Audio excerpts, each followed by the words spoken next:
Numerically दिया हुआ है mixture of the 0.04 molar tin dipositive ion and x molar of iron डाइपॉजिटिव।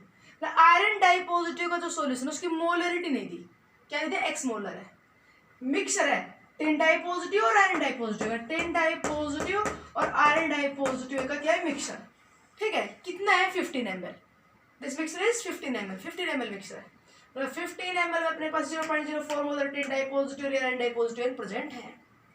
ये कहता है कि दैट रिक्वायर्स, जो mixture 15 ml mixture, this requires 18 ml of इतना molar dichromate ion for their oxidation for the tin plus 2 से tin plus 4 और iron plus 2 से iron plus 3, that mixture oxidized by dichromate solution। इस ये oxidise करने वाला है और कहता है बताओ यहाँ पे x की वैल्यू क्या होगी वो निकालो।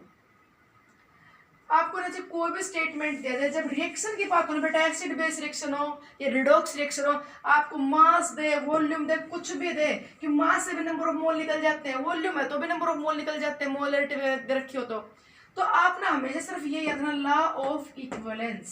क्या कहता है लॉ ऑफ इक्विवेलेंस? कि जो दो आपस में रिएक्ट कर रहे हैं उनके नंबर ऑफ इक्विवेलेंट्स बराबर बराबर रिएक्ट करेंगे। जितना अगर ये मिक्सर का इक्विवेलेंट रिएक्ट किया मान लीजिए 2, तो ये जो रिएक्ट करने वाला डाइक्रोमेट इसको ऑक्सीडाइज करने वाला, ये भी कितना यूज होगा? 2 equivalent, 2 equivalent of this completely oxidise, 2 equivalent of this. हाँ, मोल्स इक्वल हो सकते हैं भी या नहीं भी, तब यहाँ पे अप्लाई करें लॉ ऑफ इक्विवेलेंस। N1V1 और बेटा जी इज इक्वल टू N2V2। ठीक है, एक तरफ लिख दीजिए डाइक्रोमेट सॉल्यूशन, डाइक्रोमेट सॉल्यूशन, और एक तरफ लिख दीजिए ये टिन डाइपॉजिटिव एंड डाइपॉजिटिव मिक्सचर, ये लिख दीजिए। ठीक है जी, अब आ जाओ यहाँ पे अपने पास डाइक्रोमेट सॉल्यूशन की मोलरिटी है, नॉर्मलिटी तो नहीं है, कोई दिक्कत नहीं, नॉर्मलिटी को आप लिख सकते हो n फैक्टर इनटू मोलरिटी, लिख दें, ये नॉर्मलिटी है। अब इस चीज को टोटल को बोलो तो नंबर ऑफ इक्विवेलेंट, और यहाँ पे ये n फैक्टर को छोड़ दो, इसको बोलो तो number of moles. Number of moles को n फैक्टर से मल्टीप्लाई कर दो, नंबर ऑफ इक्विवेलेंट बन जाते हैं, is equal to n factor. अब ये मिक्स में दो अलग अलग है, टिन डाइपॉजिटिव भी है और आयरन डाइपॉजिटिव भी है। बेटा टिन प्लस 2 का n फैक्टर तो 2 है और आयरन प्लस 2 का n फैक्टर 1 है। देखो टिन प्लस 2 कन्वर्ट हुआ टिन प्लस 4 में, इसका n फैक्टर 2 है और आयरन वाले का n फैक्टर 1 है, तो इनके अलग अलग ले लो नंबर ऑफ इक्विवेलेंट्स। तो कैसे ले? मैं यहाँ पे लिख दूं कि ये N2V2 इज इक्वल टू क्या हो गया? N2V2 की जगह में लिख देते हो N डैश V डैश और प्लस में N डबल डैश और V डबल डैश। मतलब एक चीज तो किसके लिए? टिन के लिए, और दूसरा किसके लिए? आयरन के लिए। क्लियर? कि टिन और आयरन दोनों प्रेजेंट है मिक्सचर में, पर दोनों का n फैक्टर तो अलग अलग है। तो ले लें, एक तरफ लिख दिया मैंने टिन, ये ले लिया मैंने टिन, और एक तरफ ले लिया मैंने ये आयरन, एक तरफ नहीं, सॉरी एक मतलब अलग अलग बता रही है। अब बताओ टिन के लिए n फैक्टर कितना है? 2। टिन का n फैक्टर क्या है? 2 इनटू टिन वाले सॉल्यूशन की मोलरिटी इनटू टिन वाले सॉल्यूशन की वॉल्यूम। टिन वाला जो सॉल्यूशन बेटा उसकी मोलरिटी इधर रखी 0.04 लिख दो मैं साथ साथ, या मैं एक बार लिख देती हूँ यहाँ पे m डैश और v डैश प्लस में n फैक्टर आयरन वाला कितना है? 1 और n2 में m डबल डैश और v डबल डैश। ठीक है, मेरे पास नॉर्मलिटी थी नहीं, मेरे पास मोलरिटी, तो मैंने n फैक्टर से मल्टीप्लाई कर लिया। अब आ जाओ यहाँ पे n फैक्टर कितना है डाइक्रोमेट का? एसिडिक मीडियम में डाइक्रोमेट का Cr2O7 का n फैक्टर क्या होता है बेटा? 6। अगर नॉर्मलिटी दे देते ना तो मैं सीधे यहाँ पे N1 लिख देती, पर मोलरिटी दे रखी है तो इसलिए n फैक्टर यूज किया 6। मोलरिटी कितनी है? 0.125। कितनी वॉल्यूम यूज किया है? 18 ml of dichromate solution. 18 is equal to twice of the tin वाले की मोलरिटी कितनी है? 0.04। सॉल्यूशन कितना ml है? ये 15 ml प्लस में दूसरा n फैक्टर के आयरन वाला 1। मोलरिटी कितनी है बेटा? पता नहीं, इनटू लिख दो x। ठीक है, वॉल्यूम कितनी है? 15। वॉल्यूम कितनी है? 15। अब बताओ ये सारा सोल्व करोगे तो अपने पास ये रहा, अरे यहाँ से x की वैल्यू निकल जाएगी नहीं? आई बात समझ में? ये था लॉ ऑफ इक्विवेलेंस के अकॉर्डिंग कि दोनों रिएक्टेंट्स के नंबर ऑफ इक्विवेलेंट बराबर होंगे। देखो अब ध्यान से देखो, तो मैंने वॉल्यूम क्या लिया 18 ml। अगर ये वॉल्यूम लीटर में, तो मतलब एक बात है, इधर अगर मोल से तो इधर भी मोल है, इधर अगर अपने पास मिली मोल है तो उधर भी मिली मोल है, कोई दिक्कत नहीं है। तो मेरे पास 18 ml, मैंने 18 लिखा है, मिली ये ml तो मेरे पास मिली मोल आए थे, पर कोई दिक्कत नहीं, मैंने 15 ml लिया ml, तो ये भी मिली मोल है, ये भी मिली मोल है, इस तरफ मिली मोल तो इस तरफ भी मिली मोल, इस तरफ वॉल्यूम ml में तो उस तरफ भी वॉल्यूम ml में। क्लियर? ओके, अब देखो नेक्स्ट क्वेश्चन, ये दिया हुआ है क्वेश्चन, नेक्स्ट ध्यान से पढ़ना। 100 ml ऑफ सॉल्यूशन है अपने पास, 100 ml सोडियम ऑक्सलेट का, अपने पास मैं इधर लिख रही हूँ 100 ml है, वॉल्यूम कितनी है 100, किसका? सोडियम ऑक्सलेट का, NaHC2O4, ये 100 ml सॉल्यूशन है। It requires 50 ml of 0.1 molar KMnO4। इसको ऑक्सीडाइज होने के लिए क्या चाहिए? 50 ml 0.1 molar solution of potassium permanganate in acidic medium. बेटा जब भी मीडियम एसिडिक हो ना, तो इसका एन फैक्टर आपको पता है क्या होता है? 5। और मीडियम न्यूट्रल स्लाइटली अल्कलाइन होता है, एन फैक्टर 3 हो जाता है। ठीक है, क्योंकि मीडियम एसिडिक होता है तब ये कन्वर्ट होता है मैग्नीज +2 में, तो +7 से +2 एन फैक्टर 5 होगा। और मीडियम न्यूट्रल होता है तो बनता है MnO2, अरे +4 +7 से +4, तो तब एन फैक्टर 3 होता है। तो ध्यान देखो मीडियम क्या है, ये कहते हैं 100 ml of this solution requires इतना ml इतना molar solution of potassium permanganate. ठीक है जी, कोई बात नहीं। ये कहता है volume of 0.1 molar solution of NaH, क्या कह रहा है? Volume of 0.1 molar solution of NaH required by 100 ml of sodium oxalate is. इसके 100 ml को पूरी तरह से न्यूट्रलाइज होने के लिए अपने पास 0.1 मोल अगर NaH दिया जाए तो कितना यूज होगा? जिससे नहीं समझ में आया होगा, दो बातें यहाँ पे। ये कह रहा है आपका ये सॉल्यूशन इससे कंप्लीटली क्या हो जाएगा? ऑक्सीडाइज। ये ऑक्सीडाइजिंग एजेंट है, KMnO4 K2Cr2 ऑक्सीडाइजिंग एजेंट है। और ये कहता है कि 0.1 मोलर जो सॉल्यूशन आपके पास NaH का, वो 0.1 मोलर NaH सॉल्यूशन ना, वो कितना इसकी वॉल्यूम चाहिए होगी, इसकी कितनी वॉल्यूम चाहिए होगी इसके 100 ml को पूरी तरह से न्यूट्रलाइज करने के लिए। देखो बेटा ये एसिडिक भी तो है, COONA ये एसिडिक भी तो है, तो इस एसिड को पूरी तरह से न्यूट्रलाइज करने के लिए 0.1 मोलर वाला कितना ml चाहिए होगा? यहाँ पर दो रिएक्शन है। पहले तो ऐसा करो, ये जो इसने दिया है इस वाले डाटा से हम इसकी मोलरिटी निकाल लें। मोलरिटी बोलो, निकाल लें। मोलरिटी निकालो, चाहे नॉर्मलिटी निकाल लो, जो भी आपकी मर्जी। तो पहले इस वाले डाटा से मैं इसकी मोलरिटी निकाल लो। एक बार क्वेश्चन दोबारा सुन लो। इस सॉल्यूशन को पूरी तरह से ऑक्सीडाइज करने के लिए ये KMnO4 इतना लगता है। इस सॉल्यूशन को पूरी तरह से न्यूट्रलाइज करने के लिए NaOH की कितनी वॉल्यूम लगेगी? ये है क्वेश्चन। तो पहले by using this data you apply normality equation, और आप यहाँ से हम क्या निकाल लेते हैं? इसकी सॉल्यूशन की, ये जो सॉल्यूशन है ना, इसकी मोलरिटी या नॉर्मलिटी निकाल लो।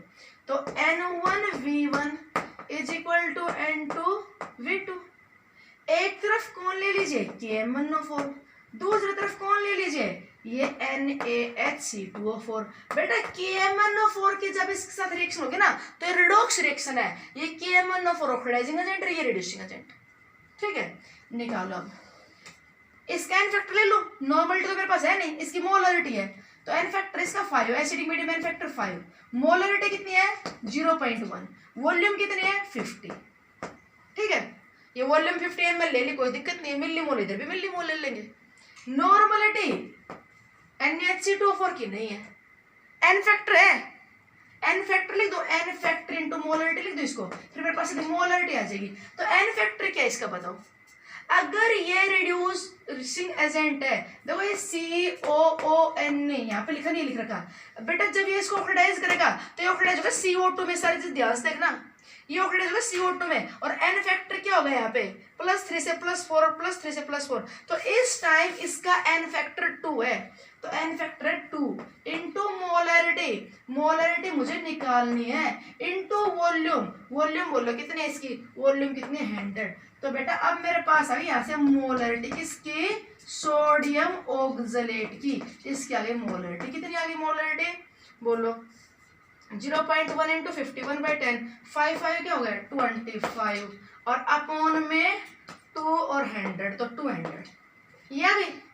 ये क्या आ गया अपने पास, मोलरिटी आ गई इसकी। एन फैक्टर क्या लिया मैंने 2, क्योंकि जब ये काम करता है रिड्यूसिंग एजेंट का, जब इसका ऑक्सीडेशन होता है तो CO2 में कन्वर्ट होता है, +3 से +4 +3 से +4 हो गया। अच्छा जी, अब बताओ इस सॉल्यूशन की मेरे पास मोलरिटी आ गई, क्या इसकी मोलरिटी लिख दूं मैं, कितनी आ गई इसकी मोलरिटी, मोलरिटी इक्वल हो गई 25/200। ठीक, अब यहाँ पे लिखो आप एसिड बेस रिएक्शन, क्या लिखूं मैं अब, एसिड बेस रिएक्शन। एक तरफ लिखो एसिड और दूसरी तरफ लिखो बेस। ठीक, N1V1 is equal to N2V2। ठीक है बेटा, एसिड का n फैक्टर इंटू में मोलरिटी इंटू वॉल्यूम, ठीक, इज इक्वल टू, अगर आपने उधर N2V2 यूज कर लिया तो इधर ऐसे कर लो N3V3 और N4V4, मतलब कंफ्यूज नहीं होना है, अब की बार एसिड बेस रिएक्शन है, तो n factor into N3 into V3 और n factor N4 into V4। अब बोलो जी, अब बेटा ये एसिड है और जब ये एसिड का काम करेगा तो ध्यान से देखना, n फैक्टर 1 लूंगी, एक H पॉजिटिव देगा ये, देखो जब ये रिड्यूसिंग एजेंट था मैंने n फैक्टर 2 लिया, कल बातें बताई थी सारी, और अब ये एक H पॉजिटिव देगा, इसका n फैक्टर 1 होगा, एक n फैक्टर है तो n फैक्टर 1। मोलरिटी बोलो इस एसिड की कितनी आई, 25/200। ठीक है, कितनी वॉल्यूम लेके चल रहे हो आप इसकी, 100 ml। ठीक है, बेस का n factor, base NaOH, NaOH का n फैक्टर क्या है 1, NaOH की मोलरिटी कितनी है 0.1, ये क्या है यहाँ पे ले लिया हमने मोलरिटी, मोलरिटी कितनी है 0.1, और वॉल्यूम बोलो यहाँ से आ जाएगी नहीं कि बेस जिसकी 0.1 मोलरिटी है उसकी कितनी वॉल्यूम लेगी, यहाँ पे सोल्व कर लेना, तो V अपॉन क्या होगा यहाँ पे 0.1, अपने पास ये आंसर आ जाएगा V is equal to 25,000 upon में 200, ये आंसर ही आ गया, कितना आ गया 125 ml लगेगा। दोबारा फिर सुन लो इस क्वेश्चन, क्वेश्चन बड़ा इजी है कि इस सॉल्यूशन को पूरी तरह से ऑक्सीडाइज ये कर रहे हैं, तो ऑक्सीडेशन रिडक्शन रिडॉक्स रिएक्शन के लिए अप्लाई करके अपने पास इस वाले KMnO4 की मोलरिटी रही, वॉल्यूम रही, इस वाले सॉल्यूशन की वॉल्यूम थी, मैंने मोलरिटी निकाल दी। अब इसको न्यूट्रलाइज कर रहे हैं बेस, तो अपने पास मोलरिटी रही, इसकी वॉल्यूम रही, बेस की मोलरिटी थी, वॉल्यूम निकाल ली। ठीक, ओके, नाउ लास्ट क्वेश्चन, एक बड़ा इजी है क्वेश्चन, लास्ट और देख लीजिए बस, और फिर आप प्रैक्टिस करना जी, प्रैक्टिस करना।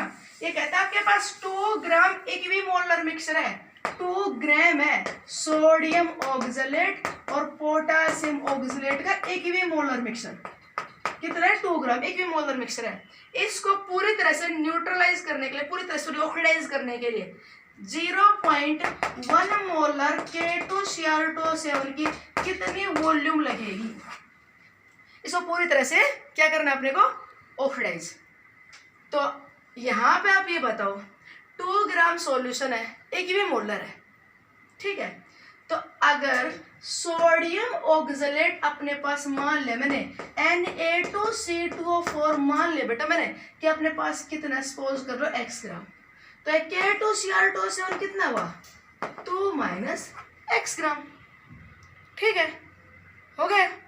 अच्छा, कितने नंबर ऑफ मोल्स हो गए, x अपॉन में इसका मोलर मास, इसका मोलर मास कितना आ जाएगा 46 और कार्बन 24 और 64, 4 4 8 और 6 कितना होता है 14, और 7 to 9 और 9 और 4 13, कितना होगा 134, इतना मोल हो गया। इसका मोल कितना हो गया 2 - x अपॉन में इसका मोलर मास कितना होगा बेटा 78, और ये हो जाएगा 88, 6 और 104, कितना हो गया 156, ये मोलर मास है। ठीक, ये कहता है इस मिक्सर को पूरी तरह से न्यूट्रलाइज करने के लिए अपने पास ये वाला सॉल्यूशन कितना लगेगा, वॉल्यूम कितनी लगेगी। ठीक है, अब यहाँ पे कोई दिक्कत नहीं है, आप फिर अप्लाई कर दो। क्या अप्लाई कर दो, देखो यार N1V1 is equal to N2V2। एक तरफ लिख रही हूँ मैं K2Cr2O7 और दूसरी तरफ मिक्सर है K2Cr2O7 कैन फैक्टर 6। K2Cr2O7 की मोलरिटी बोलो, कितनी मोलरिटी है 0.1। ठीक है, वॉल्यूम कितनी लगेगी मुझे नहीं पता, निकाल लिया वॉल्यूम। आ जाओ इधर, अपने पास दो है तो दो है तो मैं N2V2 प्लस में N3V3 इकट्ठा लिख दूं, ये दोनों करेगा ऑक्सीडाइज। ठीक है, अच्छा जी, यहाँ पे मैं लिख दूं n फैक्टर इसका भी 2 है, इसका भी 2 है, तो n फैक्टर 2 इंटू में इसकी मोलरिटी इंटू वॉल्यूम प्लस में n फैक्टर 2 इंटू दूसरे की मोलरिटी इंटू वॉल्यूम। क्लियर। अब बताओ जी 6 इंटू 0.1 इंटू 6 तो 0.6 इंटू वी। अगर बेटा ये वी लीटर में है तो नंबर ऑफ मोल्स है, मोलरिटी इंटू वॉल्यूम। अगर ये वी लीटर में तो क्या है, नंबर ऑफ मोल्स। अब सुन लो ध्यान, वी मेरा लीटर में आएगा क्योंकि मैं इधर नंबर ऑफ मोल ले रही हूँ, मैं इधर क्या ले रही हूँ, number of moles. Molarity into volume number of मोल ले रही हूँ, इसलिए मैंने वॉल्यूम लीटर में लिख दिया है। ध्यान देना, वॉल्यूम मैंने लीटर में क्यों लिखी है, क्योंकि मैं इधर नंबर ऑफ मोल लिख रही हूँ। कितना मोल है, देखो ये रहा x बटे में 134। ठीक है, और दूसरा कितना बेटा यहाँ से 2 इंटू 2 माइनस में x बटे में 156। आ गई बात समझ में। अब अपने को v निकालना है तो पहले x पता होना चाहिए। x आपका कैसे आ जाएगा, x यहाँ से इक्वेट कर दो। क्यों कर दो इक्वेट, क्योंकि उसने कहा है इक्विमोलर मिक्सर है, कि आपके मिक्सर में जितना मोल ही है उतना ही मोल ही है, इक्विमोलर है, तो इसलिए बराबर कर दो। x आ जाएगा, x आता ही आप x वैल्यू यहाँ पुट कर देना। समझ गए बात को। Total number of moles of this neutralised by the total moles of this. ऐसा कभी भी नहीं हो, सॉरी कभी कभी हो सकता है, पर इस केस में तो होगा या नहीं होगा, इसलिए हम रिस्क नहीं लेते। इसलिए क्या कहते हैं, total equivalent of this is equal to total equivalent of this.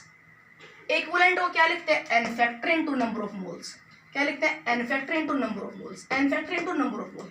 मोल एक के, नंबर ऑफ मोल दूसरे के। मास दे रखा था तो given mass by molar mass, given mass by molar mass. x कहाँ से आ जाएगा, बराबर करने से, क्योंकि उसने कहा है इक्विमोलर।